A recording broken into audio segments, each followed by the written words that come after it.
लालची आम वाला। एक था लालचंद और एक था डालचंद। दोनों के घर में आम का एक एक पेड़ था, जिसमें मीठे आम लगते थे। लालचंद एक बुद्धिमान व्यक्ति था। सबकी सहायता करना उसे बहुत अच्छा लगता था। अपने पेड़ के आम वह पड़ोसियों के साथ बांटकर खाता था। और डालचंद वह था स्वार्थी और लालची। एक बार लालचंद ने एक साधु की बहुत सेवा की। साधु ने प्रसन्न होकर उसे एक मंत्र दिया। वे बोले, यदि कोई व्यक्ति उस मंत्र को आम के पेड़ के नीचे खड़े होकर मन में दोहराए तो पेड़ पर तुरंत बड़े बड़े मीठे आम उग जाते हैं। बड़ा ही करामाती मंत्र है यह। लालचंद ने साधु बाबा को धन्यवाद दिया और प्रणाम करके अपने घर आ गया। फिर अपने आम के पेड़ के नीचे खड़ा होकर वह मंत्र दोहराने लगा। एक चमत्कार हुआ और पेड़ पर सच में बड़े बड़े और रसीले आम उग गए। लालचंद ने आम तोड़े और जाकर कुछ आम पड़ोसियों में बांट दिए और कुछ अपने खाने के लिए रख लिए। वह अक्सर ऐसा ही करता था। गरीबों को वह ज्यादा मात्रा में आम दे देता था। सब उसको आशीर्वाद देते थे। डालचंद को इस मंत्र के बारे में किसी तरह पता चल गया। वह लालचंद के पास आया और बोला, दोस्त, क्या तुम मुझे अपना करामाती मंत्र बता सकते हो? मैं भी आम उगाकर गरीबों को खाने के लिए देना चाहता हूँ। मैं चाहता हूँ कि उनकी सहायता करूँ और उनका आशीर्वाद पाऊँ। लालचंद को डालचंद के लालच के बारे में पता था। उसने मना किया, पर डालचंद ने बहुत विनती की। तब लालचंद ने कहा, मैं तुम्हें मंत्र बता तो दूंगा, लेकिन तुम्हें एक वचन देना होगा। डालचंद हर तरह से तैयार था। वह बोला, मैं वचन देता हूँ। बताओ मुझे मंत्र। पहले सुन तो लो भाई कि क्या वचन देना है, लालचंद बोला। हाँ हाँ बताओ, लालचंद ने झट से कहा। इस मंत्र का प्रयोग तुम अपने स्वार्थ के लिए नहीं करोगे।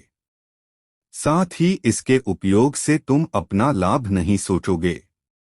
एक और बात, यदि तुमने इस मंत्र के विषय में कोई भी झूठ बोला तो इसकी शक्ति सदा के लिए चली जाएगी और तुम मंत्र भूल जाओगे। डालचंद ने वचन दिया कि वह इन सब बातों का ध्यान रखेगा। तब लालचंद ने उसे मंत्र बता दिया। मंत्र मिलते ही डालचंद के अंदर स्वार्थ और लालच पैदा हो गया।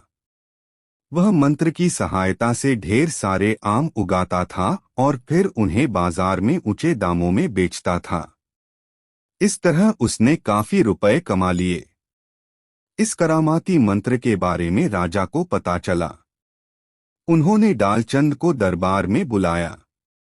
वे बोले, तुमने यह मंत्र कहाँ से सीखा? डालचंद को राजा से अपनी प्रशंसा सुनने की इच्छा हुई।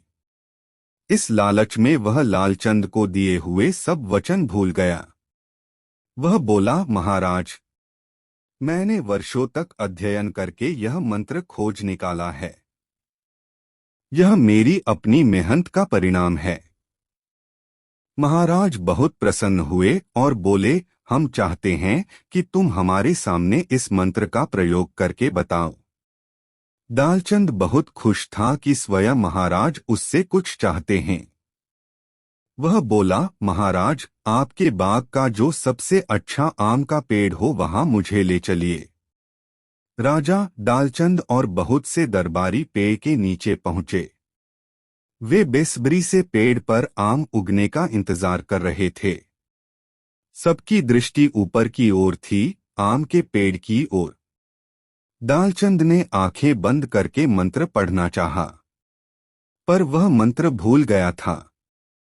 उसने फिर मंत्र पढ़ना चाहा, लेकिन उसे याद ही नहीं आया। बार बार प्रयास करने पर भी जब कुछ नहीं हुआ तो महाराज क्रोधित हो गए। डालचंद को तब याद आया कि उसने महाराज से झूठ बोला था, इसीलिए मंत्र की शक्ति चली गई। उसे बहुत पछतावा हुआ। लेकिन अब कुछ नहीं हो सकता था। आखिर उसने महाराज से क्षमा मांगी। महाराज ने क्रोधित होकर कहा, तुमने हमें मूर्ख बनाने का प्रयास किया है, हमारा समय बर्बाद किया है। इसका दंड तुम्हें अवश्य मिलेगा। अपने लालच के कारण डालचंद को भारी दंड झेलना पड़ा। साथ ही वह मंत्र की शक्ति को भी सदा के लिए गवा बैठा। तो ऐसा होता है लालच का फल।